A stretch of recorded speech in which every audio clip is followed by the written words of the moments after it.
Hey everyone, it's Sean from Craft Elements, and in this video I'm going to be using one of our extra large silicone charcuterie board molds and our matching extra large template to create a very big serving board. So you've actually got three different designs where there's actually multiple sizes of these molds. This is an extra large. We're going to walk over there. I'm going to show you what the large and the regular size of the small looks like. I'm going to look at the other models that we have in three different sizes, and you can see that these popular handle designs are available in a variety of sizes. Now our extra large guys are going to be good for very, very big families, very, very big parties, restaurants, catering and things like that. One of the complaints that we had from some of our makers with our smaller boards is that, yeah, they're great for small parties or, small family get-togethers, but if you were doing like a big party where you had a very big spread of charcuterie or cheese or crackers or whatever else you're putting on the board, those aren't big enough. This gives you a lot of real estate, which is why we came out with our extra large XL molds. So walk over here with me, we'll take a look at the size difference between some of these molds. So as of the recording date of this video, these are the three free flow handled molds we've got. We've got the small, the large, and the extra large. Originally our plan was not to have any extra large, it was a small and large, makes sense. Obviously if you look at them now, it's small, medium, and large, but the way the nomenclature works is we got small, large, and extra large, and you can see that you grow up in functionality each time. So these are really good for individuals, maybe a party of two or a party of four for charcuterie and cheese. Obviously the pieces you're making with them. This steps it up, and then this is just gigantic for some really big parties or catering or even restaurants. Let's look at the other design that we have of these molds. This is the organic handle line of molds. Again, we've got our small, we've got our large, and we've got our XL extra large.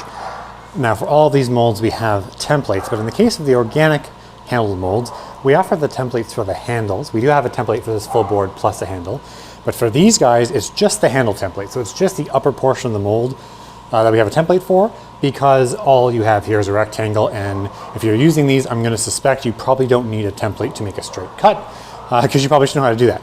So there's no template for the full version of these molds. There's a full template for this, but there are handle templates. So if you want to pre-shape wood in the handles, you can put that in here and use these molds. But again, small, large, and extra large of the organic handle molds. And what I have here is our warped rectangle molds, which have a very cool kind of a bulging profile on each side, bulging outwards on the top, bulging inwards on the shorter sides, and then it's a dual handle. So you end up with two handles. We got two different sizes. This is kind of serves as your small and large, and then this is the extra large. I believe these are the same height, or very, very close to the same width, I should say, but they do have obviously a notable difference in length. I think this is an inch and this is an inch and a half. So you can make some giant wide boards that have dual handles with this guy or extra large version, or some pretty standard boards with this. But these are both very, very popular molds that we sell here at craftedelements.com. So what I'm going to do now is I'm going to go back over to my workbench and I'm going to do a project with one of our extra large free flow molds.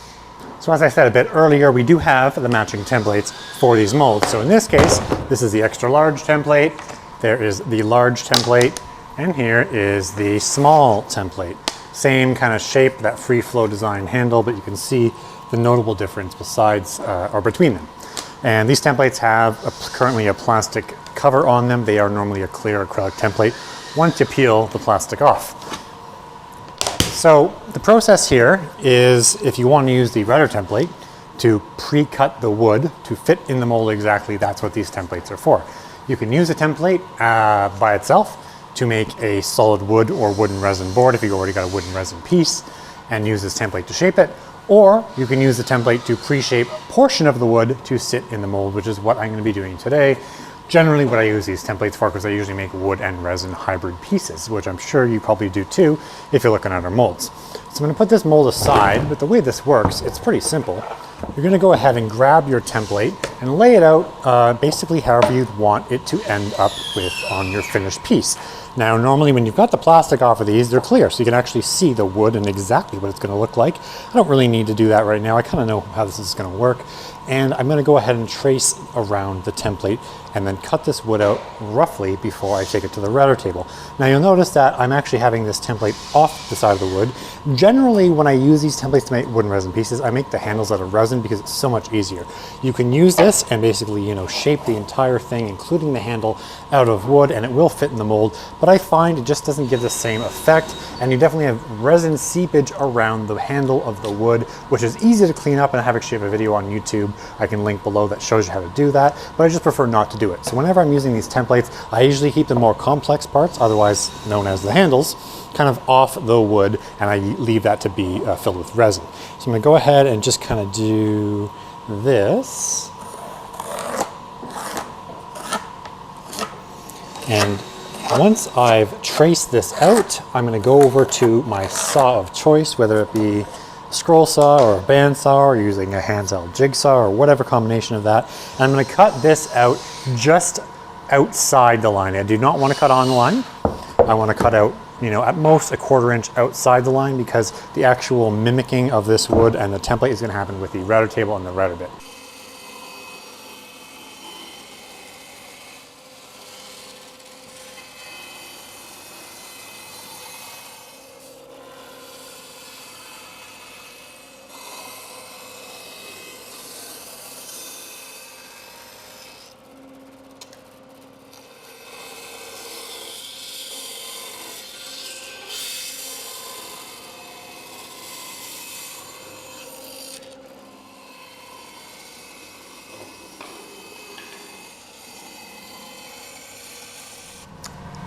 Now what I'm going to do is quickly remove the bark. I'm going to just clamp this to my table, and I'm going to get my draw knife, otherwise nicknamed my bark removal knife. And you can get these pretty much any hardware store. I got this one from Amazon. It's made by Beavercraft. Hold it like this and you just pull towards you underneath the bark, and it takes off all the bark really, really easily.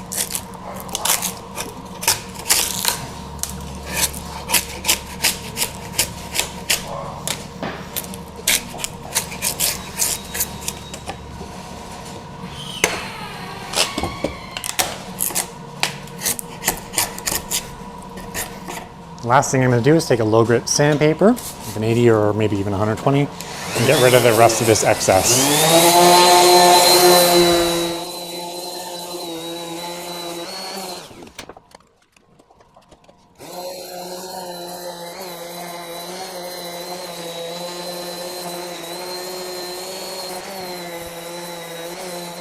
So you don't have to go crazy when you do this. There's a little bit of residual bark left over, that's okay, but you want to get off as much bark as reasonably possible as you can, because you don't want the resin bonding to the bark. As you saw earlier in the video, it's really easy for that bark to fall off and be removed, so you want the resin bonding to the wood and the wood fibers, the hardwood, the sapwood, not the bark, which is why we remove the bark prior to putting it in the mold and pouring the resin on it. Now the next step in the process is to attach our template to this so we can actually finish off shaping it. So what I'm going to do is just detach these clamps, and I'm going to take off the protective plastic from this template so I can get a good bond with my wood. And you can see here that we're going to do this, right? So you can see that there's still excess around the template, which is what we want, because we want the template and the router bit to do the actual cutting. Before I attach this, I will explain that most router bits, flush trim router bits you get, are going to be good for up to 1 inch thick, 3/4 inch to 1 inch. We've got our 1/4 inch flush trim bit that we have here at Craft Elements. We sell a lot of for people making smaller charcuterie boards and things like that. But if you're using bigger stock, I think this is 1.5 inches, maybe somewhere between 1 inch and 1/4 inch and a half. We've got these guys. This is the Crafted Elements 3/8 inch by 1/2 inch shank upcut trim bit. Now this guy, once I pop it out, you'll see it's kind of a beast. It has 1.5 inches, it's actually like 1 inch and 5/8 of cutter and that bearing. These we actually had custom made for us by a bit manufacturer. We do sell them on our website at craftedelements.com, but they are good for this application if you want to use our templates with thicker wood stock. Again, that's the 3/8 upcut flush trim bit, 1/2 inch shank, Crafted Elements, and you do not want to run them over 18,000.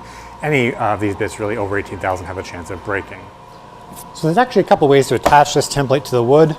How you do it is really up to you. All that matters is it's secure and it's not going to come off when you run it through your router table. Otherwise your piece is going to be ruined. You've got woodworking tape or 2A tape, template tape, whatever you want to call it. I don't personally use this. As you can see, the bag is unopened. I just prefer the hot glue method, but this is a viable way. As long as you use enough of it and the template and the wood is not going to move from each other, this is okay to use. Some people will use, say, painter's tape. Painter's tape here, painter's tape here. Spray some super glue and some super glue applicator to accelerator to harden up that super glue and then bond them like that. Effectively doing the same thing as 2A tape, just with a smaller distance between them because you don't have that padding that typical 2A tape has. What I do is, it's kind of a lazy way, but I find it works for me, is I just use dabs of hot glue all around the perimeter and the interior of my board. I press the template into it, let it set, and then I pry it off after. The key is that when you pry it off after, you want to do it gently. If you pry it off too hard, the template can break in half and then you're out of template, which is no good. So I, again, use the hot glue method, and that works for me, but whatever you want to do is fine as long as it's secure, as I said. So I'm going to go ahead and check my hot glue. Is it? We're good. So I'm going to go ahead and just make some dabs around here. And remember, in the end too, you're probably going to be running your piece through the planer. So if you've got glue residue or whatever, it's glue residue left over, it's not really the end of the world because your planer is going to get rid of it anyway. So my glue is dry, the template's attached. I now have to set the level of my flush trim bit. And again, this is that 3/8 inch Crafted Elements flush trim bit I have here, and I've got it in my Craig jig that allows you to rotate the mechanism up and down to lift or lower the router table, or sorry, the router on your router table, which is super handy. And I'm going to flip this and line up the bearing with the acrylic. You do not want the bearing on the wood, you want the bearing on the acrylic. For obvious reasons, that you want the cutter to be on the wood and the bearing to kind of ride along the acrylic so it can mimic the side. And there we go. All right, so I'm going to go ahead and lock this in place so the height doesn't move. And then I'm going to put my safety glasses on and my mask and get to trimming this out.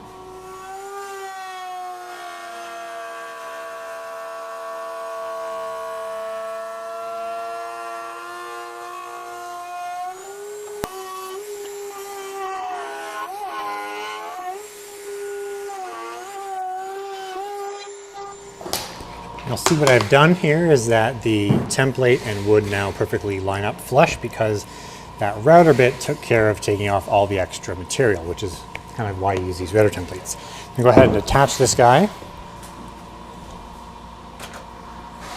I usually just wedge something underneath it to break the initial seal, and again, gently prying up on these because you do not want to, break the actual template.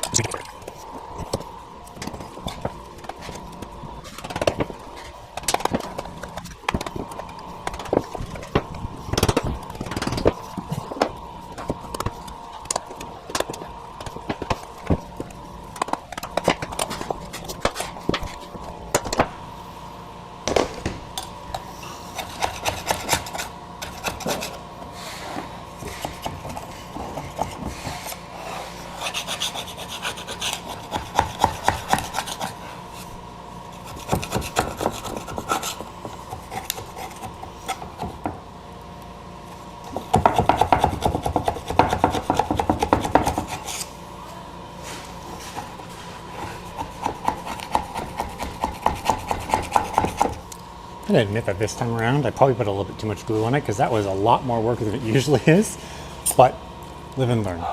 Next step in the process is going to be putting our trimmed finished wood into our mold.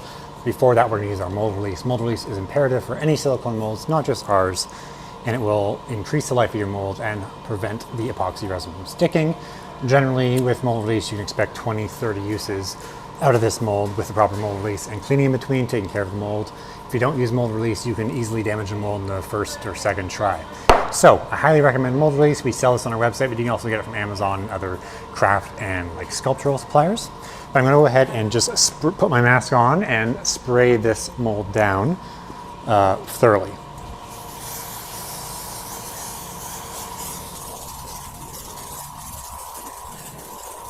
All right, we're going to wait a few minutes for that mold release to dry, and then we are ready to drop our piece in here. And you can see, oh, fits like a glove. And that's the point of having those templates, is to make sure that this material will fit in your mold really, really well. What we're gonna do is grab a weight, because when we put our resin around it, we don't want it to float up. But speaking of resin, we're gonna have to mix up some resin, and my choice for this guy is gonna be Total Boat's Thickset Fathom. I'm choosing Thickset Fathom here because Total Boat has a variety of resins, but you've got Thickset, which is typically good for up to 1 inch of depth of pour. Thickset Fathom will do, I believe, up to 3 inches, and we have almost 1.5 inches of thickness on that wood. I could probably get away with Thickset, but I'm concerned that the volume of resin in that mold is gonna get a little bit too hot and you'll get that curling and bubble. So I'd rather use Thickset Fathom, which is gonna take a little bit longer to cure. I think it's like 72 hours, or to set, about 72 hours, and then another few more days after that to cure. But that way I know that the resin is gonna be clear, it's not gonna curl up, and it's not gonna bubble. So this is a 2-to-1 ratio, which means for every part of the hardener, you need 2 parts of the actual resin component. So I didn't really measure how much resin I need. I'm just kind of estimating in 1.5 liters. If I need more, I'll mix up more. But for now, I've got 1.5 liters, which is just over 48 ounces, about 52 ounces of resin. I'm gonna mix this gently by hand for a couple of minutes until all these striations go away. And then I'm gonna add my pigment. Now I'm gonna do something a little bit wacky with this pour. I'm gonna use Vivid Orange from Black Diamond, which is definitely not a color I regularly use, but I'm kind of tired of using boring blues and greens and whites, so I'm gonna give this guy a try.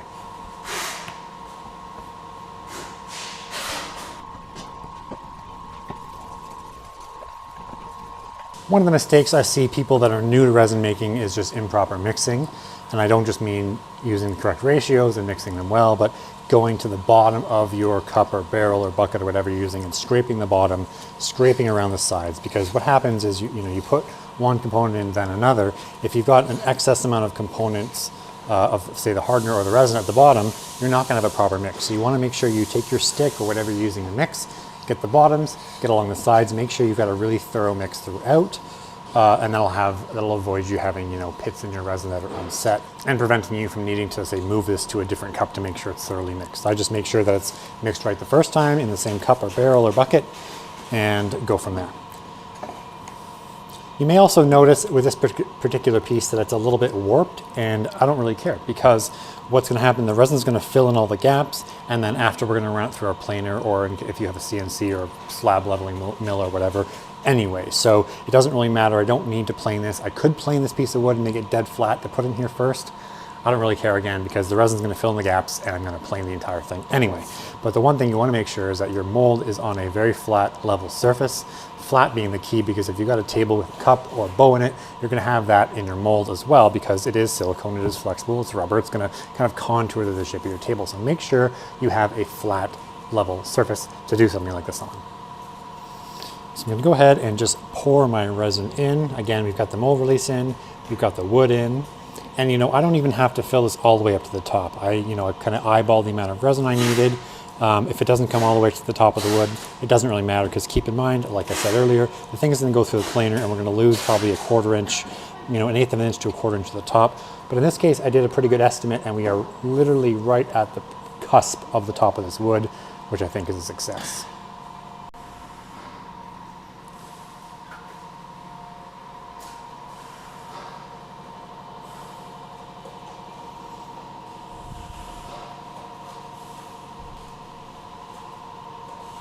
So I'm going to come back in about 3 days to demold this, because we are using Total Boat's Thickset Fathom. It's not a very quick setting resin, because it is a deep pour resin, which takes longer to set. Not a problem. I'm going to put this away to the side and continue what else I want to do here in the shop. But in a couple more days, we'll come back, we'll demold it, we'll plane it, we'll trim the edges, and we'll put some finishing oil on it so you can see the finished product. In the meantime, if you can't wait to the end of this video and you want to get your hands on some Total Boat resin, go to totalboat.com. Or if you want to get your hands on one of these giant extra large molds from Crafted Elements or the matching templates, again, you can go to craftedelements.com. Otherwise, let's go to the next scene where we demold this. Okie dokie, we are back here a few days later. I'm going to take my weight off my board and start the demolding process. The big advantage of these silicone molds is, of course, the easy demolding. As long as you're not being super aggressive with it, you're not going to rip it. And this pops right out. Okay, so you'll see I've got quite a bit of seepage under the board, and again, because this piece of wood wasn't level, right? So we already knew that from the beginning. You can avoid that seepage by, of course, having a nice level piece of wood in there to begin with. But now the next step is going to be running this through a planer on both sides. These big molds and templates are generally 12 inches or under, so getting them through a shop planer, like a box planer like the DeWalt over here, is pretty easy. But you can of course use a CNC machine or a slab leveler or whatever you've got to plane these down. You definitely don't want to sand this down. It'll take you probably the rest of your life to sand this down level. So you definitely want to have a planer or something similar to get this nice and level, which I'm going to go ahead and do now.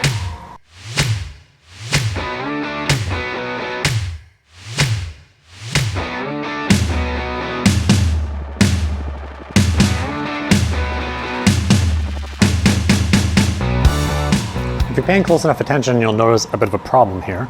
I've let this resin sit here for almost 4 days, and typically it is a 3-day set time, but it's not cured, okay? So I can tell right away after I ran it through my planer, and there's a lot of variations, right? Like I'm here in Ontario, Canada, so depending on the moisture levels and the temperature and all that kind of stuff, there's gonna be some variations. And in this case, I'm gonna let the resin set up and cure for another couple of days. It's Friday here, so I'm probably just gonna leave it over the weekend. And I guarantee that by the end of the weekend, this will be hard enough to run it through the planer again and not have this gumming up like I have. You don't wanna have all this gumming up on the board. That would be a good indication that your resin's not cured enough to mill down and sand and all that kind of stuff. Again, the difference between set is, you know, it's hard enough in the mold, you can take it out, you can handle it and not have a problem. Cured is the actual time for the resin to be fully hardened to its maximum hardness. And I think most resins, not just Total Bolt Fix it, it's something like 7 days from the point of pouring. So realistically, by the time I come back on Monday, this will be set and cured enough that I can run it through the planer again, get rid of that, all the gumminess here, and then start sanding and finishing it. So I'm gonna do that.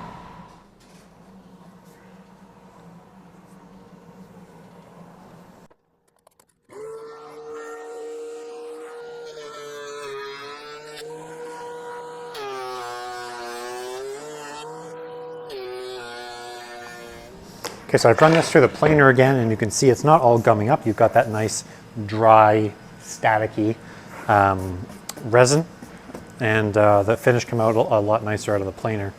So now, one of the things that people often ask me is, especially if they're doing, you know, wood with pre-cut wood in any of our curved molds, if you're putting pre-cut wood into a square rectangle mold and you get some seepage, you get basically resin between the wood and the wall of the mold, it's really easy to just run it through the table saw or whatever, your miter saw or whatever, and get rid of that. However, when you've got curves, things like this, it's a heck of a time to sand out all that off if you want to. Now you could just finish this, or you could round it over with a chamfering bit. There's a lot of ways you can get rid of this.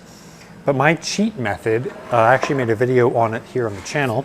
And in case you didn't see that video, is to make a custom flush trim bearing. So what I have here is a 3/8 inch cutter flush trim bit. So the actual flush trim bit was originally a 3/8 inch flush trim bit, 3/8 inch cutter, 3/8 inch bearing, and then I bought the same one in a 1/4 inch version. I took the 1/4 inch version bearing off and put it on the 3/8. So we now end up with a 3/8 inch cutter with a 1/4 inch bearing. And what that does is allows you to take off roughly a 1/16 of an inch around the entire perimeter that you're going around. So it's perfect for things like this, because when you use that bearing, it'll literally take off an even 1/16 of an inch around the entire perimeter, and then we can take this and then run it with our regular flush trim bit to get rid of the rest. I'm going to demonstrate how I do that now, but this is a super easy way to trim away any of that excess resin that may have seeped between the wood and your mold. Okay, that's probably good, buddy. Thank you. All right, so we've got our 3/8 inch cutter bit, 1/4 inch bearing, and you'll see what's going to happen here. I'm going to ride the bearing along here arbitrarily, because we just want to get rid of enough material that we have something for the regular flush trim bit with an equal size bearing to run on. So what you're going to watch now is you're going to have a lip left over, and you're going to have roughly a 1/16 of an inch of material all the way around the perimeter off because of this, this setup.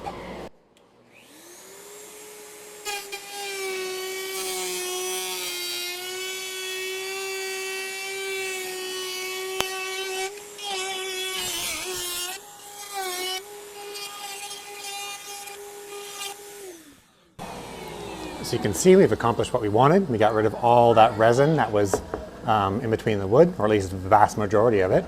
And now we can flip this over, put our regular flush trim bit back in, and then use it kind of like a template. So the bearing of the flush trim bit's going to ride against the piece that we just trimmed, and then it's going to trim off the excess.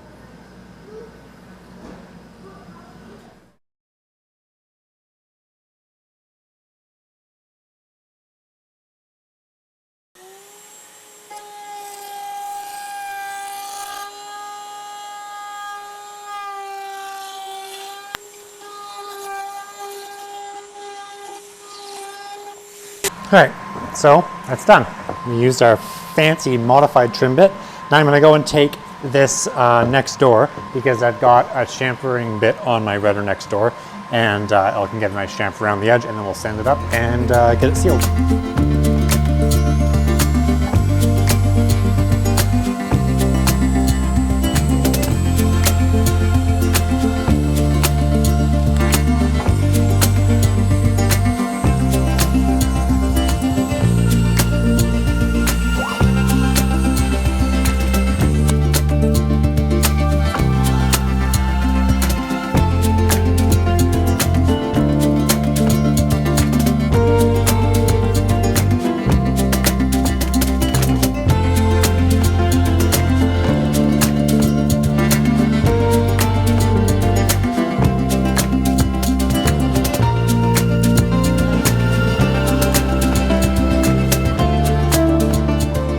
So I've got this all sanded up.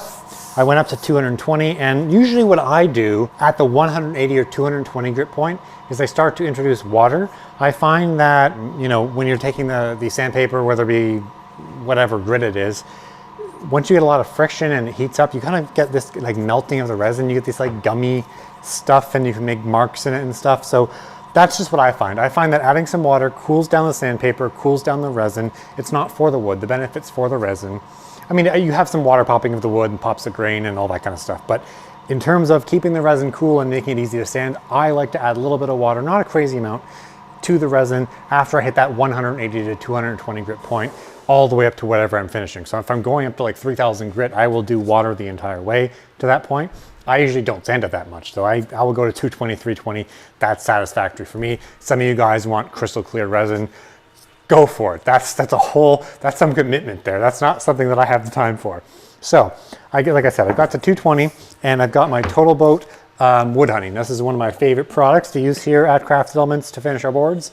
And it's a mix of a bunch of stuff. I can't tell you what's in here. I think like coconut oil and beeswax and mineral oil and a whole bunch of other whatever good magical things that are make the wood and resin pop. So I'm just gonna go ahead, get my gloves on, put some of this down liberally, and then give it a nice rub in the resin and the wood all the way around the board. Then what I'm going to do is I'm going to let it sit for 20 minutes to a half an hour, and I will come back and get all the excess oil off the board and then buff the rest of it. And you guys may have noticed that on the back side it doesn't look amazing. You got some resin seeping out of the wood here. I don't really care. This is what my intention was, obviously, to demonstrate the mold and the templates, but this would be the back side of the board that's going to be always down. So I didn't bother planing extra up to make the wood and the resin level in this case. I guess if you were making like a production piece that you were like making it really, really nice to sell, you might want to go all the way. But of course, in my case, because I used that warped piece of wood at the beginning to begin with and didn't pre-plane it, the more I plane this down, the thinner it's going to get, right? It's 3/4 inch thick now. I wouldn't want to get that much thinner on a board this big because you'll introduce, you know, warping and just stability issues. So that's why I didn't fully go down and plane all the wood and resin on this side, because I just kind of assumed it was going to be the back side. But that side looks pretty cool though.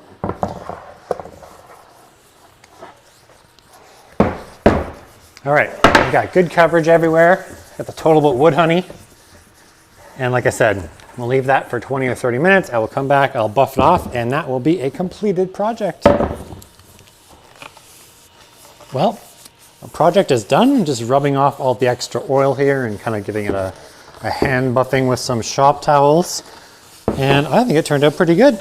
It's not my best work, but it's not my worst. So we now have a extra large free flow handle charcuterie board, 30 inches tall and roughly 12 inches wide. And again, it's part of our extra large mold and template collection, which you can find at craftedelements.com. So we've got this guy in 3 different sizes. We've got our organic handle in 3 different sizes, and we've got our warp rectangle in 2 different sizes. Again, you can get the standard size, which we've been selling for years, and you can get these supersized ones in both the mold and template form.